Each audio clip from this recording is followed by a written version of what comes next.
I'm so very sorry, it seems I was cut off. I just want to make this short conclusion because it's not nice to just leave the video there without the outro. The last idea that I wanted to speak about is we have to look at Saturn also as the great lord of karma, because it also shows us how we repair certain mistakes, how we build our destiny, how we weave the web of fate for ourselves, for others, how we change it, how we modify it, and how we cut it. We are basically also tailors of our own fate.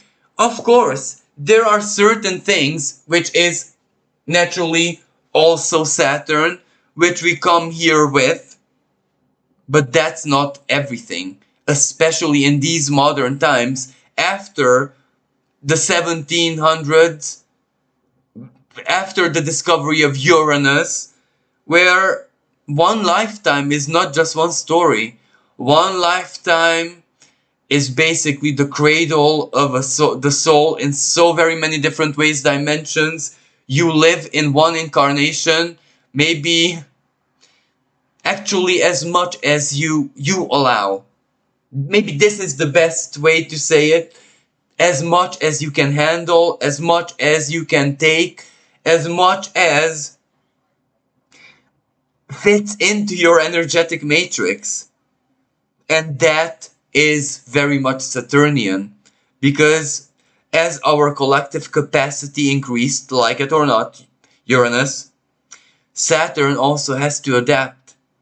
So Saturn needs to give us, teach us, or us to actually create these coping skills, karmic coping skills. And perhaps our species, not even in ancient times, was accustomed to having to basically be reborn in the same incarnation more than once. And every rebirth can be like, please allow me to express this metaphor, a new movie, a new scene, a totally new life. Many people, especially the generation which had Pluto, were born under Pluto and Scorpio, and I work with so very many people in this generation. Everyone has something in common. This is where their nodal cycles, where 1818 doesn't really feel like a continuation, where one is built on the other. It actually feels like a total reset, like being literally born again. And for some people, this goes hand in hand even with the physical body, in the sense that their body weight and stuff is totally transformed, and not necessarily through plastic surgery. Their routines, their diets, their customs, and even what they think of the self, their perception of the self is different.